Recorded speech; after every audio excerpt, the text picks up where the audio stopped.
GFM's TV.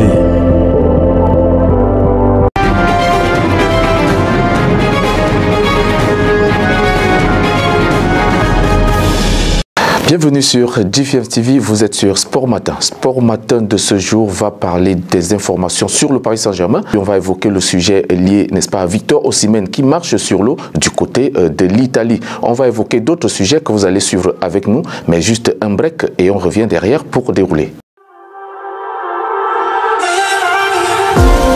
GFM's TV. Le Paris Saint-Germain va donc continuer la saison sans son attaquant brésilien Neymar. Neymar est forfait pour toute la saison suite à sa blessure du 20 février dernier lors du match Paris Saint-Germain-Lille.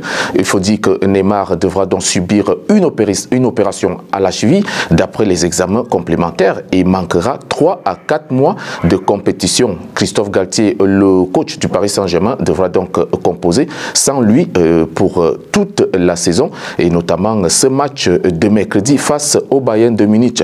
Passons à la Coupe d'Afrique des Nations U20 qui se joue donc du côté de l'Égypte. Le Sénégal qui se qualifie pour la finale grâce à sa victoire 3-0 sur la Tunisie ce lundi en demi-finale. Lamine Camara s'est donc offert un doublé et Pape Demba Diop a ouvert le score sur un somptueux but, classe et très bien illustré. Les Lionceaux de la Teranga seront face à la Gambie qui a sorti le Nigeria 1-0 dans un match où le jeune Adama Bojang s'est illustré en marquant l'unique but de la partie. Les jeunes lions du Sénégal sont donc sur les traces de leurs aînés, vainqueurs de la Coupe d'Afrique des Nations au Cameroun, vainqueurs également de la CAN senior de beach soccer et aussi vainqueurs du CHAN en Algérie. Victor Osimhen, lui, marche sur l'eau actuellement et les chiffres le démontrent assez. D'ailleurs, l'attaquant nigérian de Naples vient d'obtenir une récompense qui est le prix du meilleur athlète étranger évoluant en Italie. Un prix remis par la Stampa Estera, l'association de la presse étrangère en Italie. Osimhen est actuellement le meilleur buteur de la Série A avec 21 buts, toutes compétitions confondues et 4 assists, donc 4 passes décisives en 26 matchs. Il succède ainsi au Suédois Zlatan Ibrahimovic, sacré en avril 2022. Ligue des champions européenne, les matchs retour des huitièmes de finale débutent donc ce mardi avec 2 matchs qu'on va suivre avec beaucoup d'attention. Les Portugais de Benfica victorieux à l'aller 2-0 reçoivent les Belges du FC Bruges.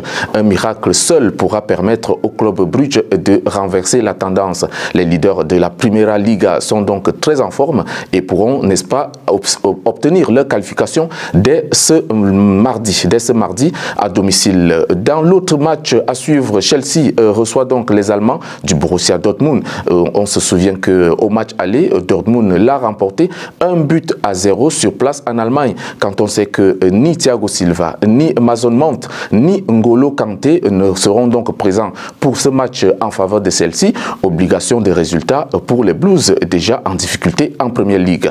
Le Paris Saint-Germain, lui, est arrivé ce lundi du côté de l'Allemagne. Le club français affronte demain le Bayern de Munich en match retour des huitièmes de finale de la Ligue des Champions. Il faut gagner obligatoirement pour les hommes de Christophe Galtier. Une mise au vert sera donc effectuée ce mardi pour Kylian Mbappé et ses coéquipiers déjà sur place du côté de Munich. Une importante délégation de 3800 supporters vont donc faire le déplacement de l'Allemagne pour aller pousser les hommes, les coéquipiers de Lionel Messi vers la victoire. Un rendez-vous à ne pas manquer, surtout que le Bayern de Munich a une avance d'un but grâce à sa victoire 1-0 remportée au Parc des Princes. Revenons sur le décès de Moustapha Sia, le jeune défenseur de Racing Club d'Abidjan qui est donc décédé ce dimanche en plein match de championnat de Ligue 1 ivoirienne face à Sol FC. Sur un tweet de Alain Lebognon, il est notifié que Moustapha Sia avait été déclaré inapte à pratiquer du sport au Mali l'année dernière suite à un premier malaise cardiaque à Bamako. C'est donc d'ailleurs selon une source la raison pour laquelle le club Djoliba FC a résilié le contrat du jeune joueur de 21 ans l'année dernière, mais on se pose la question de savoir comment il a fait pour signer du côté de Racing Club d'Abidjan. Le cas nous ramène donc à la question de savoir si un examen médical sérieux a été fait avant sa signature au Racing Club d'Abidjan. C'est terminé pour Sport Matin. On se retrouve donc demain pour une autre sortie avec d'autres informations fraîches et très précises. Bonne journée.